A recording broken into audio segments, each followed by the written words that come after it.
Bonjour à tous.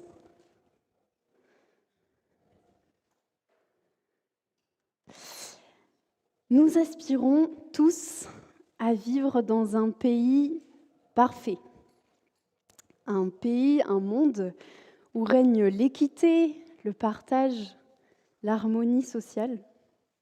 On espère évidemment que notre prochain gouvernement saura satisfaire au moins un peu cette aspiration.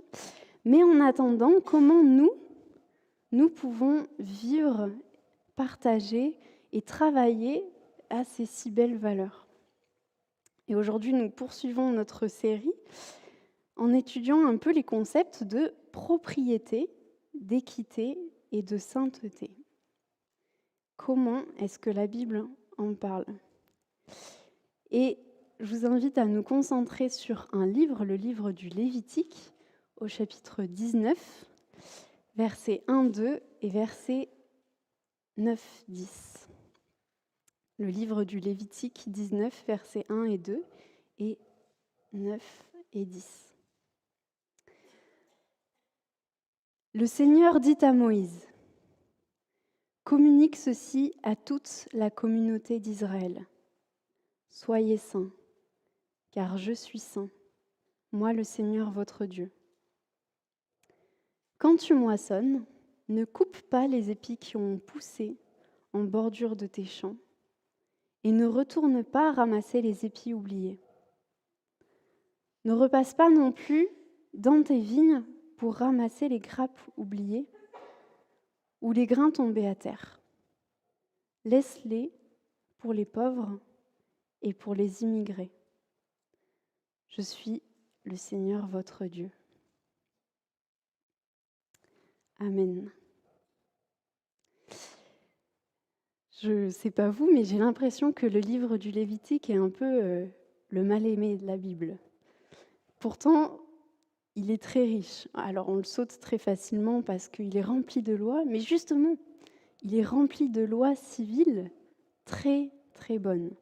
Et ce livre, c'est un peu comme un recueil de paroles de Dieu qui sont adressées à Moïse pour les Lévites, pour les prêtres et aussi pour toute la communauté d'Israël, à l'ensemble du peuple. Et les lois que Dieu transmet sont justement là, justement faites pour vivre cette harmonie sociale, cette équité et adopter au sein du peuple de Dieu la culture de Dieu. Être saint comme Dieu est saint. Et le chapitre dans lequel on se trouve, le chapitre 19, reprend chacun des 10 commandements. Il est bien connu. Il les détaille et les ponctue régulièrement d'une expression « Je suis le Seigneur, votre Dieu ».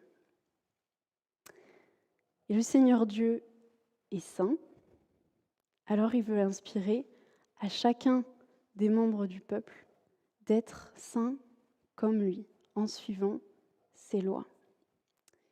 La culture de Dieu est sainte, c'est-à-dire qu'elle est extrêmement pure, extraordinairement pure, absolument pure, unique, sans mal et sans péché.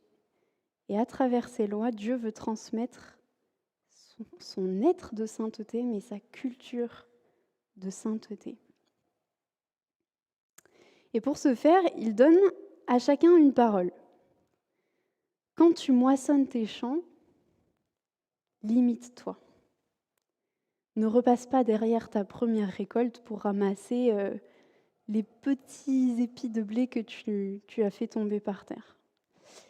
Et là, il ne commande pas au propriétaire de donner 1/5 de son champ aux personnes qui viendraient glaner. Non, c'est juste laisser les épis qui sont tombés par terre, les grappes qui sont oubliées.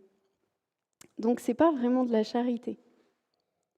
Dieu demande simplement de limiter le profit jusqu'au boutiste, au propriétaire. Il demande au propriétaire de se limiter un peu lui-même, de ne pas grappiller à la grappe qu'on n'a pas vue à la première récolte. Et ce, pour que les pauvres et les immigrés puissent être nourris et subvenir à leurs besoins primaires. Et ce que j'ai trouvé particulièrement intéressant, c'est que Dieu est très valorisant pour le propriétaire. Dieu n'est pas contre le concept de propriété. La propriété n'est pas le vol. Toutefois, Dieu inspire le partage rudimentaire, le minimum. Les épis des bords des champs, peut-être qui étaient mélangés avec des herbes hautes, les grains tombés par terre, les pommes de terre trop petites, mal calibrées, qui n'ont pas été ramassées avec la moissonneuse, les fruits et légumes trop mûrs, invendables, qui restent sur le marché. Peut-être que même le propriétaire aurait jeté ou laissé dans la terre ces denrées alimentaires infimes. Et en plus, cette pratique de laisser ce petit reste aux pauvres et aux immigrés ne coûte rien au propriétaire. Ça ne lui engendre aucune dépense supplémentaire.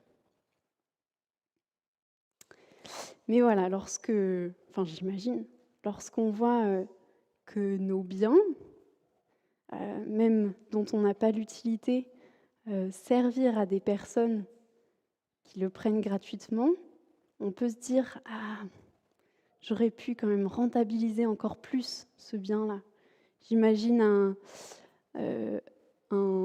un primeur qui vend ses légumes sur le marché et qui, à la fin du marché, a des tas d'invendus. Le lendemain, il ne pourra pas les vendre parce que ce sera trop mûr.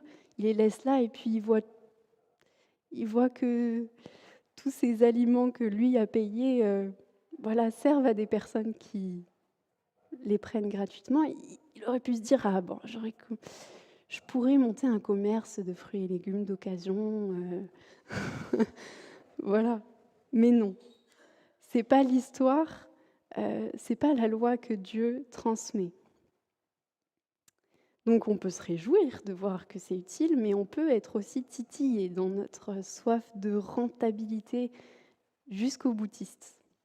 Et par cette loi, Dieu prescrit aux propriétaires un préventif à la cupidité. Il leur inspire la reconnaissance pour la récolte. Il leur inspire aussi le moyen d'être reconnaissants envers lui, qui les a bénis richement, qui a fait croître leur récolte, et ce, en partageant l'infime partie de la récolte avec les pauvres et les immigrés. Celui qui a fait pleuvoir sur ses champs, c'est le Seigneur. Celui qui a créé l'univers, créé la terre, le cycle de l'eau, le processus de germination des semences, c'est le Seigneur.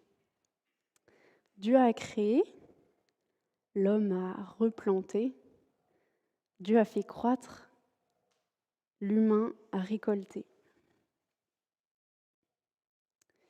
Et en même temps, Dieu protège les propriétaires du vol, du glanage excessif.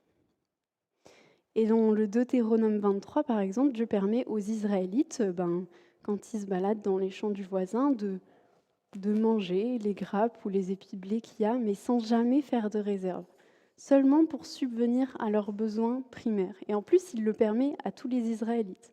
Donc c'est équitable, si vous voulez.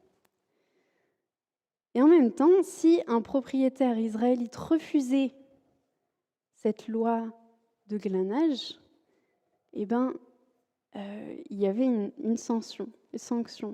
S'il ne respectait pas un commandement de Dieu, en réalité, il ne respectait pas Dieu. Il ne respectait pas les commandements bons de Dieu, l'équité, la justice, etc. Alors, des malheurs pouvaient arriver. Et entre autres, la stérilité de la terre, la sécheresse ou la colonisation.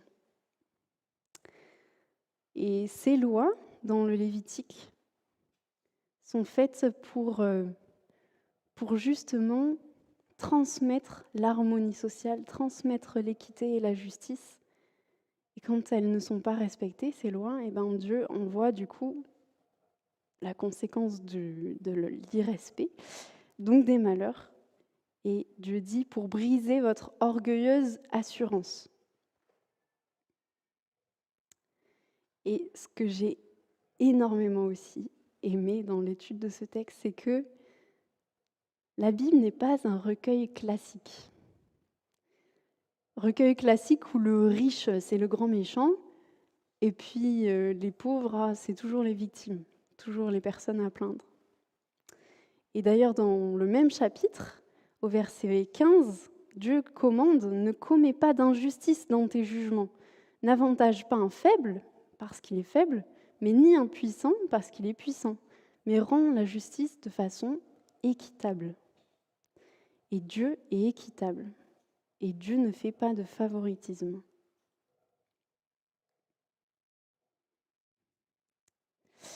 Et lorsque j'ai effectué quelques recherches sur le glanage, la pratique du glanage aujourd'hui, il y a une expression qui m'a fait beaucoup rire dans un article.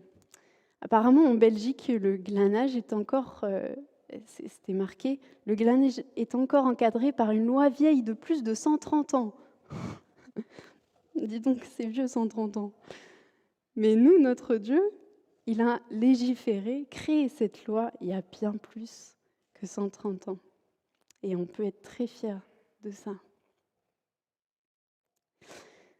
En 1857, Jean-François Millet, pour ceux qui le connaissent, expose pour la première fois son œuvre Les Glaneuses. Et dans le tableau que vous pouvez voir, il y a trois femmes qui se courbent, qui scrutent nerveusement le sol à la recherche de blé.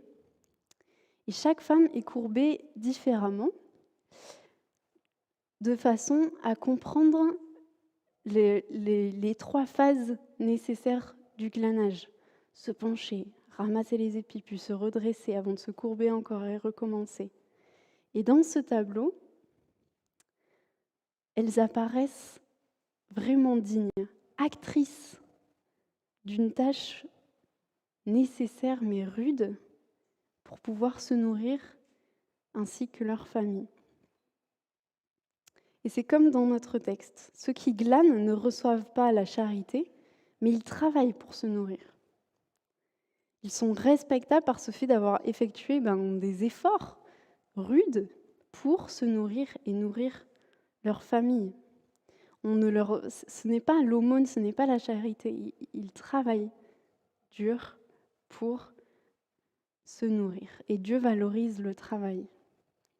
Peut-être qu'on peut penser à Ruth, qui, elle, immigrait dans un autre pays, glanait tous les jours ardemment pour nourrir sa belle-mère et elle-même.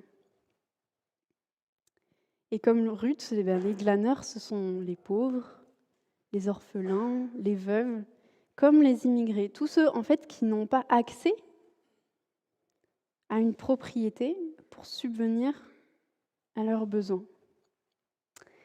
Et ça m'a fait penser à deux Équatoriens qui sont venus chez mes parents cet hiver. Et en plus d'un travail la semaine, un travail très précaire, le week-end, ils allaient demander aux uns et aux autres s'ils avaient besoin de couper des arbres dans leur jardin, des arbres qui les gênaient. Donc, ils coupaient les bois, les arbres qui gênaient chez les uns les autres, les arbres qui gênaient sur la route. Et après, ils le vendaient en boîte de chauffage. Et en plus, leur voisin leur a prêté un entrepôt et des outils qui leur ont permis justement de sortir un petit peu de leur précarité. C'est exactement l'illustration de notre passage. Le propriétaire a partagé sans frais son entrepôt et ses outils, et eux ont pu sortir de leur précarité en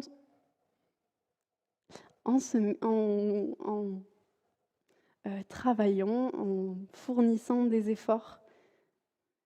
Et ça les a réhabilités socialement et matériellement. Dieu se soucie du propriétaire comme du pauvre et de l'immigré. Il leur assure une protection sociale et une dignité sociale. Il transmet à son peuple la culture du partage, du prêt, de l'équité et de l'harmonie sociale. Et les immigrés comme les pauvres ont droit à cette loi généreuse. Et bien sûr, on ne parlera pas aujourd'hui d'autres lois qui permettaient notamment la redistribution des richesses tous les 3 ans, par exemple. Mais voilà, la préoccupation de Dieu pour les pauvres est si forte que cette multitude de lois établies en leur faveur, si elles étaient appliquées, aurait pratiquement éliminé toute classe permanente. Et c'était l'objectif de Dieu, éliminer la pauvreté. Notre Dieu est ambitieux, mais il est surtout saint. Dans le Lévitique, qui est un livre très législatif, je ne sais pas vous, mais je trouve qu'on peut ressentir une certaine distance entre Dieu et les humains. Mais pourquoi, à votre avis ? Nous aspirons tous à vivre dans un pays où règne le partage, l'équité et l'harmonie sociale. Mais un problème récurrent demeure. Il y a comme une force qui nous pousse à l'égoïsme, à l'injustice, à c'est mon bien, ça m'appartient quand même, à la cupidité, à la honte ou au mépris. Et cette force, nous l'appelons le mal. Le mal qui endommage notre relation avec Dieu et notre relation aux autres. Le mal qui nous éloigne à des années-lumière de la présence sainte de Dieu et de sa culture. Au lieu d'instaurer la paix, la justice sociale, l'équité, on a quand même plutôt tendance à instaurer le mépris, la honte, le vol, l'injustice. Et de ce fait, nous avons pour cela une dette envers Dieu. Et par ces lois, Dieu voulait justement réhabiliter nos relations entre nous et notre relation avec lui, nous apprendre sa culture sainte, nous apprendre à être saints comme lui. Ces lois servaient un peu d'itinéraire vers sa sainteté. Mais bien sûr, le mal, il est ancré en nous de génération en génération, et ça nous rend incapables d'être saints comme lui. Et c'est pourquoi déjà, dès le 3e livre de la Bible, le Seigneur prévoyait un jour d'expiation pour les péchés, le Yom Kippour. Le jour où notre dette envers lui était payée régulièrement, le jour du grand pardon. Le prêtre tirait au sort 2 boucs, l'un était sacrifié sur un autel et l'autre, le bouc émissaire, était chassé dans le désert, chargé symboliquement de tous nos péchés qu'on envoyait bien loin. Et cet animal sacrifié, ce bouc émissaire chassé, n'ont pas été suffisants parce que le péché est revenu sans arrêt. Il fallait toujours à nouveau sacrifier, à nouveau prendre des animaux pour chasser nos impuretés. Et la symbolique du transfert sur un animal est insuffisante. Nos péchés sont trop récurrents. C'est le cœur humain qu'il faut changer. Alors Dieu s'est lui-même chargé, lui-même, de nos péchés, en Christ. Dieu s'est fait homme et a donné sa vie en rançon pour payer notre dette envers lui.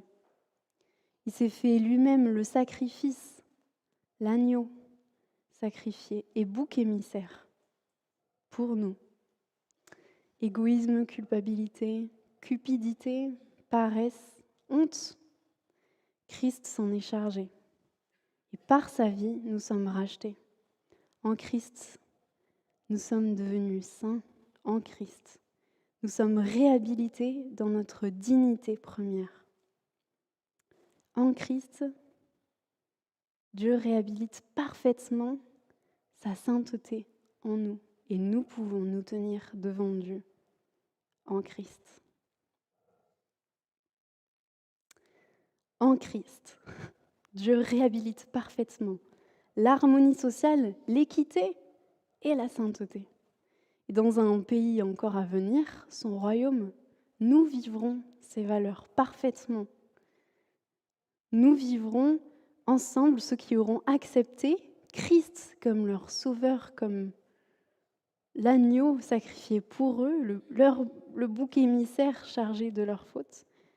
Et bien ceux-là vivront dans son royaume éternel. La réhabilitation parfaite de la relation avec Dieu et de la relation entre nous. Mais en attendant ce royaume, suivons l'itinéraire du Christ, le Dieu saint fait homme, l'homme saint parce qu'il est Dieu. Soyons inspirés par la sainteté de Jésus-Christ, notre Seigneur.